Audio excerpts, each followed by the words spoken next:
All right, guys, let's talk about the higher end premium SUJI BFR cuffs option, pneumatic app operated pressure cuffs, which are just fantastic for this method. Again, I can get 40 to 80% compression and 5% increments up or down. It's got the thicker lower body attachments and the but still thicker than the other BFR bands, but thinner, smaller cuff options for the arms or the calves, if we're going to attach below the knee to get more direct calf training, or here, or even, by the way, above or below the elbow for more direct forearm training. And again, it's not just about what's happening below the attachment, but the attachment site is getting that compressive mobility benefit, and above it, it's also getting the secondary, pre-fatiguing effect from the overall BFR effect. So you can take a look at these.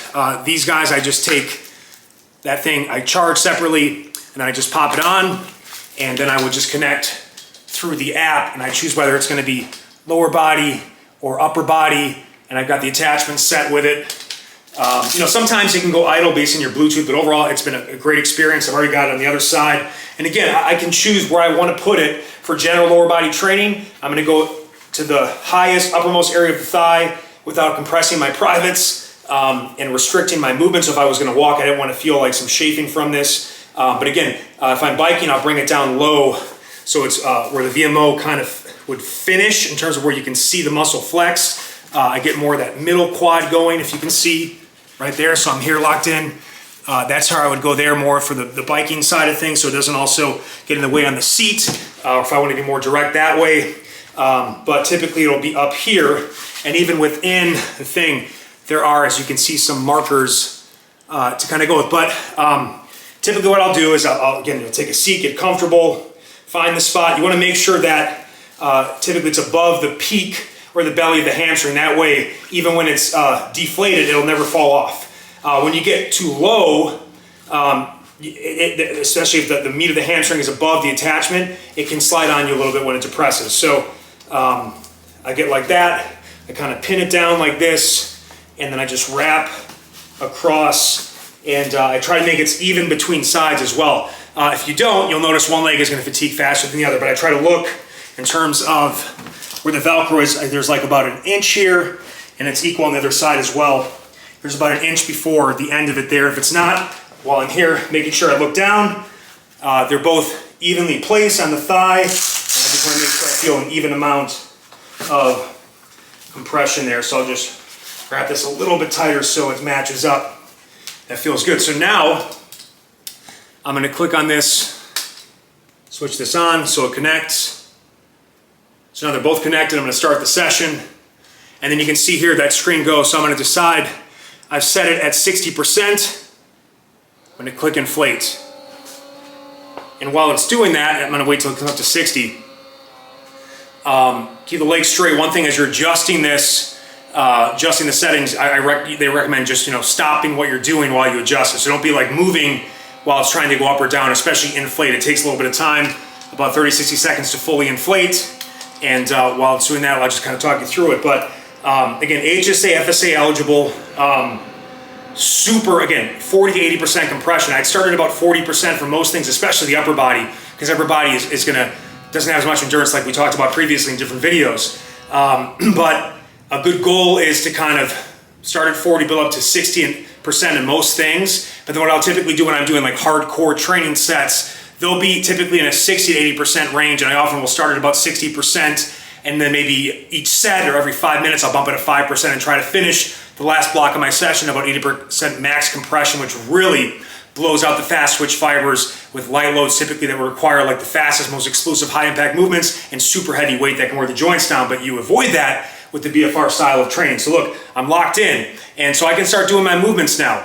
And what I'll notice with again, you can see it's all fully inflated, and then if I wanted to adjust it, let me put it up to 65%, so just put +5. And then if it's too tough, I can come down -5.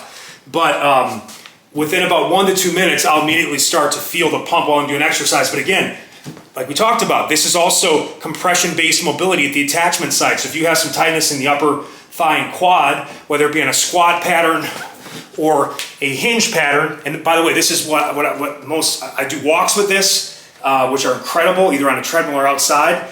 The act of walking where it's attached, it actually it pins down the hamstring to make sure that the glute kicks in first. It actually helps improve your gait and your walking mechanics by facilitating more hip extension and more glute dominant stride versus hamstring. So there are some mobility benefits at the attachment site itself, but whereas maybe the BFR bands, because you can't get them as tight, it takes like maybe 5 to 10 minutes to really start getting the insane pump, and then once it happens, you're in it and it's there.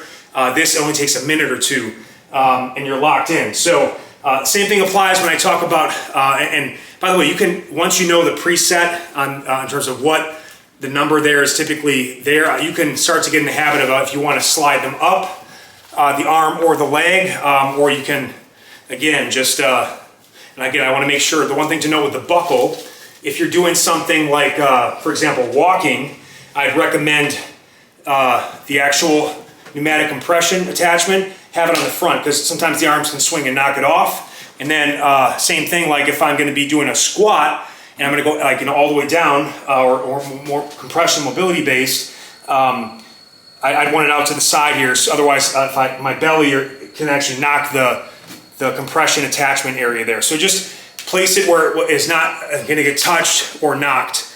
And again, get this up as high as you can. Because it's thicker, so maybe the one drawback, you won't be able to see as much of the vascularity happening around the upper portion of the arm and bicep. But a lot of people note that if it's too thin, that can cause discomfort. And then the more compression area, also the more mobilization benefits at the target site as well. But again, if I felt like I wanted to get a little bit higher, I can, take it off a little bit, slide it a little bit higher up the shoulder, so it's a little bit above the peak of the bicep before then going ahead. And again, all these things, whether it's the Voodoo or the BFR bands or cuffs, a little harder to attach at the upper body. But again, you'll get a feel for it. Just take a seat and give yourself some time. But again, once they're on, they're on.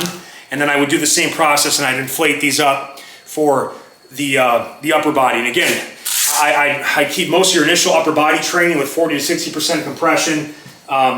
And with the lower body, you can do more 60 to 80% compression.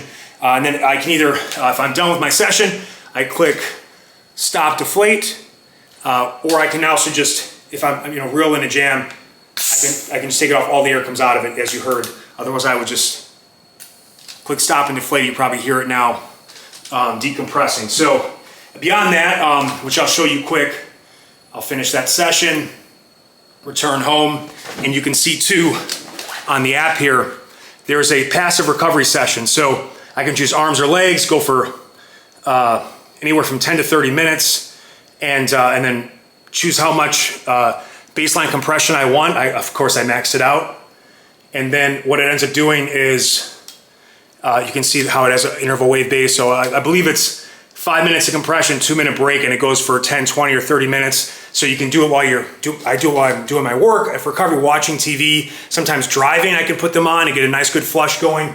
So look, I'm not associated with any of these tools. I make nothing from it, but this is the single best $700 investment I ever made, HSA, FSA eligible, and the single best muscle pumps in my life, plus the mobility benefits of the compression at the attachment sites. I have approximately 0 regrets with this. 100% I'll be using these for life, and I'm a big advocate. But again, budget issues, start with BFR bands. You'll get plenty of great results to start. But at some point, especially as you buy into this, you're gonna wanna graduate to this level as well. All right, any questions, post in the comment section below. And now you know everything you need to know about getting started with the BFR stuff, whether it's in compression in general, the floss bands, the BFR bands, and the BFR cuff options. All right, love you guys, peace.